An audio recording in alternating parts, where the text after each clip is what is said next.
Assalamualaikum warahmatullahi wabarakatuh. Jumpa lagi dengan saya, Farhan. Kali ini kita akan membahas tentang listening skill atau keterampilan mendengarkan. Ini adalah video lanjutan dari video sebelumnya berkaitan dengan learning how to learn atau belajar cara belajar. Jadi kali ini kita akan mempelajari keterampilan yang pertama dalam belajar cara belajar, yaitu keterampilan mendengarkan. Oke, kita lanjutkan ke slide berikut. Apa yang akan kita pelajari hari ini? Kita lihat di sini ada agendanya. Yang pertama itu perbedaan mendengar dan mendengarkan. Lalu yang berikutnya adalah tujuan mendengarkan.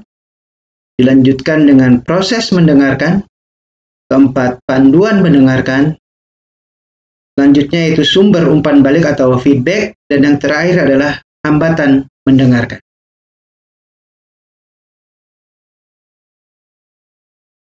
Kita lanjutkan ke bagian yang pertama, agenda kita, yaitu perbedaan mendengar dan mendengarkan. Nah, ini sesuatu yang sangat berbeda ya, antara mendengar dengan mendengarkan. Setiap saat kita mendengarkan, misalnya ada suara motor lewat, itu kita mendengar ya, kita mendengar.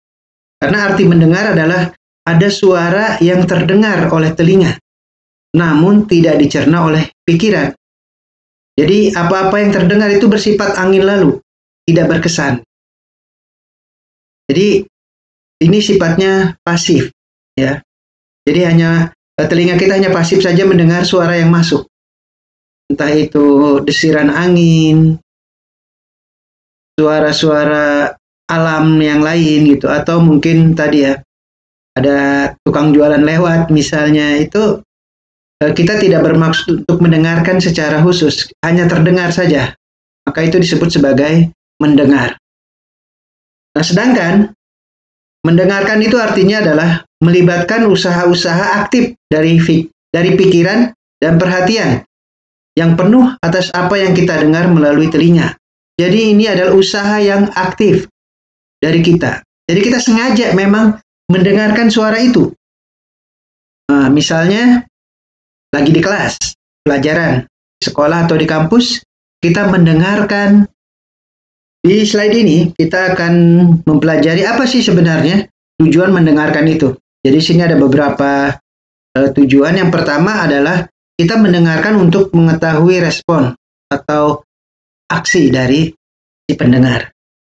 Jadi misalnya kita ingin menyampaikan atau kita mendengarkan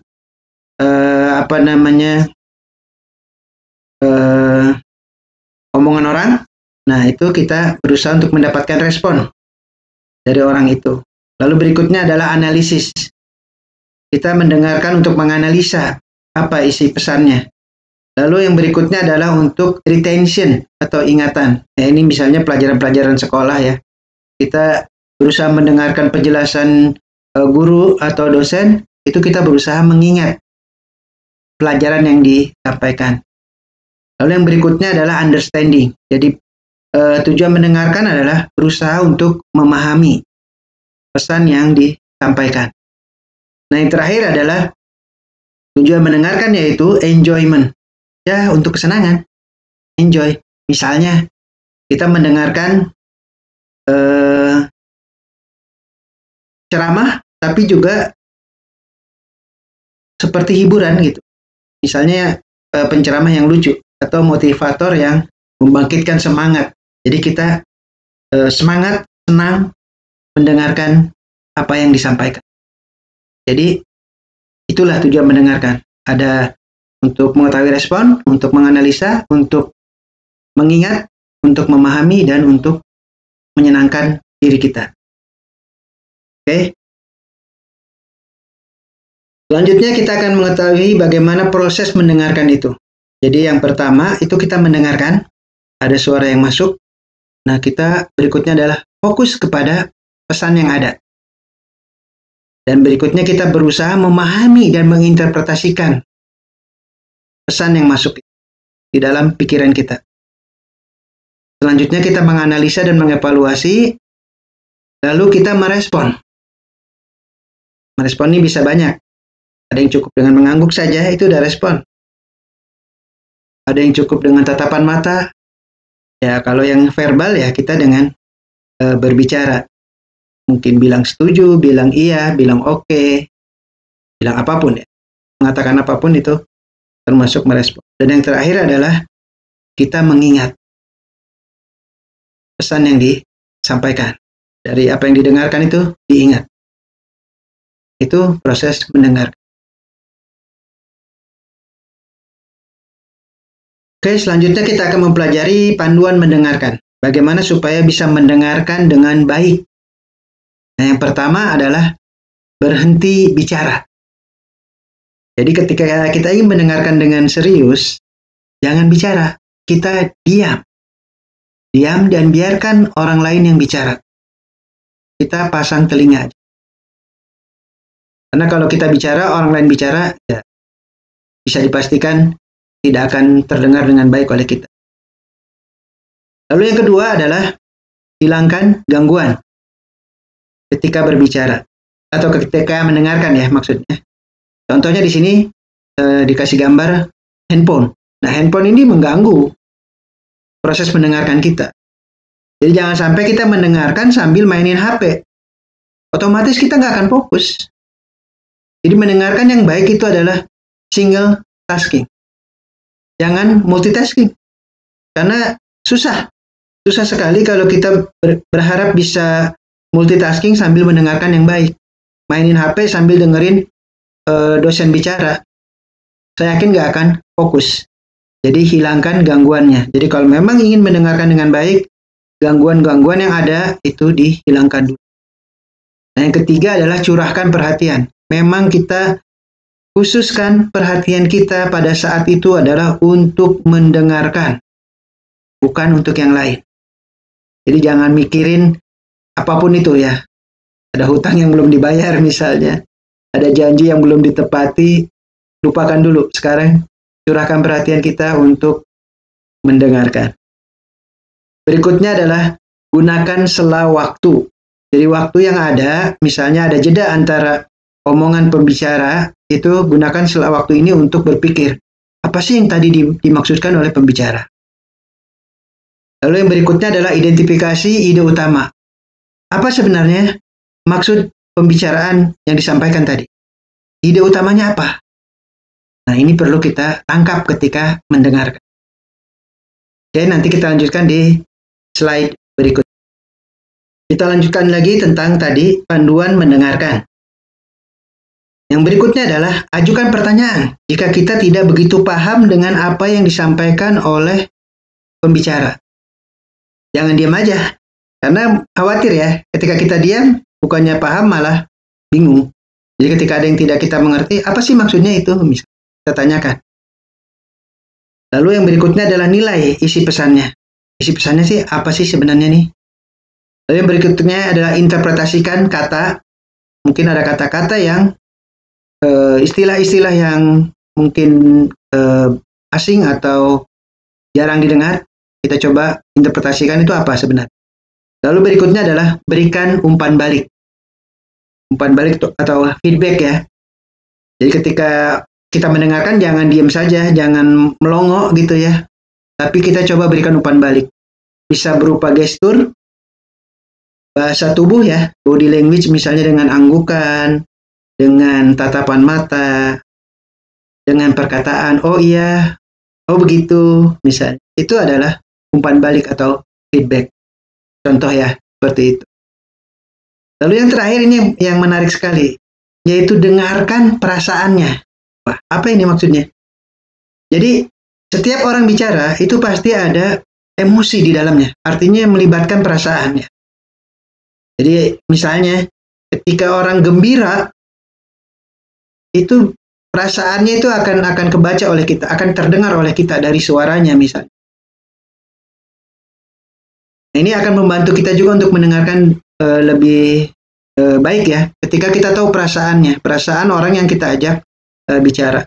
Ketika dia sedih, meskipun tidak ngomong saya sedih, tapi dari cara dia bicara, dari nadanya, dari ekspresinya, itu kita bisa tahu bahwa dia sedang sedih. Jadi nggak mesti orang bilang saya sedih, tapi dari apa yang dia sampaikan melalui bahasa tubuhnya misalnya, itu akan bisa kita tahu perasaan. Maka mendengarkan perasaannya, ini salah satu hal yang penting untuk kita bisa mendengarkan dengan efektif. Jadi bukan cuma pakai telinga, tapi juga pakai hati. Jadi dengarkan perasaan orang yang bicara itu seperti apa. Itu akan memudahkan kita untuk memahami pesan yang ingin dia sampaikan. Karena terkadang tidak selamanya orang menyampaikan pesan itu vulgar, to the point, jelas gitu ya, dengan kata-kata yang jelas. Kadang ada kata-kata yang memang harus kita pahami dengan perasaan. Itulah pentingnya kita mendengarkan dengan perasaan. Oke. Kita lanjutkan, berikutnya adalah tentang sumber umpan balik atau feedback. Jadi ketika mendengarkan itu jangan diam saja, jangan melongo tadi ya, tapi harus ada umpan balik, ada feedback yang disampaikan ke pembicara. Nah, feedback itu apa saja bentuknya? Yang pertama, kontak mata. Jadi tanda kita memperhatikan dengan serius adalah mata kita menatap pembicara. Itu tandanya kita mendengarkan. Dan juga orang yang diajak bicara atau yang sedang berbicara dengan kita itu akan sangat menghargai kalau kita serius mendengarkan. Jangan sampai dia bicara mata kita menatap ke yang lain. Jangan ya, kasihan. Itu nggak bagus ya, nggak etis. Yang berikutnya adalah ekspresi wajah. Jadi ekspresi wajah kita kita sesuaikan dengan situasinya gitu ya. Jadi ketika si pembicara itu sedang bicara hal yang sedih, ya ekspresi wajah kita mendukung itu. Jangan dia sedih kita ketawa. Ini aneh. Malah kita mentertawakan kesedihan dia, itu nggak bagus. Gitu. Dan berikutnya adalah gerakan kepala. Contoh sederhana ya, mengangguk, menggeleng misalnya. Itu tanda feedback, salah satu feedback. Kalau mengangguk ya berarti kita sependapat, misalnya menggeleng berarti kita tidak setuju. Lalu yang berikutnya adalah dengan sentuhan. Dengan sentuhan tangan. Misalnya contoh ketika istri kita, yang udah punya istri ya misalnya, sedang curhat, sedang menyampaikan masalahnya, nah kita memberikan dukungan dengan memberikan umpan balik berupa misalnya kita menggenggam tangannya. Itu sudah sentuhan ya, udah feedback, umpan balik dari kita. Lalu yang berikutnya adalah respon verbal. Respon verbal ini adalah respon yang langsung, ya berupa misalnya kata-kata. Ya saya setuju, saya sependapat, saya dukung, atau apa-apaan sih, misalnya kalau nggak setuju ya bisa juga merespon dengan kata-kata. Nah, jadi respon itu banyak, atau umpan balik itu banyak bentuk. Bukan apa saja, bukan hanya apa yang terlihat, tapi juga bukan cuma apa yang terlihat ya tadi contoh kontak mata, ekspresi wajah, gerakan kepala, sentuhan, tapi juga bisa dengan kata-kata. Oke. Berikutnya, terkadang proses mendengarkan ini tidak selamanya berjalan mulus ya, karena ada hambatannya, ada gangguan. Apa saja hambatan mendengarkan itu? Yang pertama misalnya hambatan lingkungan. Hambatan yang berasal dari lingkungan sekitar kita. Contoh, gangguan suara. Kita lagi ngobrol, tiba-tiba ada suara mobil kencang misalnya ya, mengganggu proses komunikasi yang sedang berlangsung. Yang berikutnya suhu di tempat situ ya, misalnya ngobrol di pinggir jalan yang panas. Nah itu tentu akan mengganggu proses mendengarkan. Lalu keadaan diri kita ya, atau pembicaranya juga misalnya lelah, lapar, nah itu pasti akan mengganggu proses mendengarkan. Nggak konsen, ya kan? Kalau kita lagi lapar, disuruh mendengarkan, itu pasti nggak konsen. Lagi lapar, kecapean, pengen makan, pengen istirahat, kita harus masuk ke dalam kelas misalnya. Mungkin nggak akan konsen kita mendengarkan suara dosen. Contoh lain misalnya tidak nyaman, tempatnya nggak nyaman misalnya. Ngobrol tapi di tempat yang ramai orang gitu. Itu mungkin nggak nyaman buat kita. Akhirnya mendengarkan pun nggak bisa fokus, nggak bisa konsentrasi. Lalu berikutnya adalah hambatan fisiologis. Ini misalnya adalah perbedaan kecepatan antara kemampuan berpikir dan berbicara. Jadi kemampuan berpikir itu jauh lebih cepat daripada kemampuan berbicara. Ada orang-orang yang seperti itu. Jadi ketika dia mau ngomong, itu pikirannya udah ke depan, tapi ngomongnya kok masih ada di belakang. Akhirnya dia seperti itu. Contohnya ya, itu salah satu contoh hambatan fisiologis. Akhirnya mendengarkannya nggak bisa konsen ya, nggak bisa fokus karena ada hambatan. Yang berikutnya adalah hambatan psikologis. Nah ini juga sering terjadi ya, sering terjadi dan ini lebih banyak dilakukan oleh si pendengar. Pendengar nih punya hambatan psikologis. Contoh yang pertama adalah selective listening. Jadi si pendengar hanya mau mendengarkan sesuatu yang dia sukai aja misal. Jadi dia selektif. Misalnya, kalau ada hubungannya sama dia mau mendengarkan. Tapi kalau nggak ada hubungan sama dia nggak mau. Cuek aja. Nggak didengerin akhirnya omongannya. Karena merasa, itu mah nggak ada urusannya sama saya.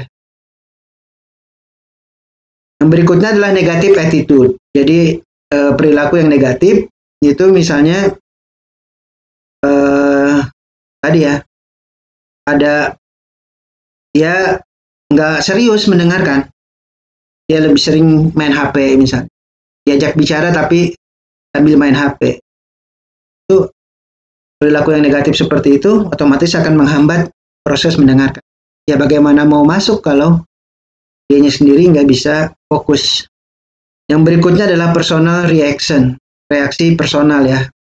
Karena yang ngomong nih misalnya orang yang tidak dia percaya, ya otomatis dia akan bereaksi ya. Wah, dia yang ngomong. Orangnya kayak gitu, ya, dia otomatis nggak akan mendengarkan dengan serius. Yang berikutnya adalah poor motivation atau motivasi yang lemah. Jadi karena tidak punya motivasi kuat untuk mendengarkan, ya seperti angin lalu aja gitu. Masuk kuping kiri, keluar kuping kanan gitu. Contoh misalnya nih mahasiswa ya. Masuk ke ruang kelas, dia hanya kuliah hanya ingin sebatas menggugurkan kewajiban. Yang penting absen, yang penting masuk, yang penting lulus. Nggak punya motivasi yang kuat untuk belajar. Jadi hanya sekedar bisa lulus aja. Akhirnya dosen ngomong apapun, dia nggak begitu serius mendengarkan karena motivasinya lemah. Akhirnya itu terjadi hambatan dalam proses mendengar. Jadi nggak bisa mendapatkan 100% pesan yang disampaikan oleh pembicara. Oke, itu tentang hambatan mendengar. Oke guys, itu saja yang bisa saya sampaikan pada hari ini berkaitan dengan keterampilan mendengarkan. Semoga kita bisa menjadi pendengar yang baik. Terima kasih sudah melihat video ini. Semoga bermanfaat untuk kita semua. Jangan lupa like dan subscribe ya. Terima kasih, sampai jumpa lagi.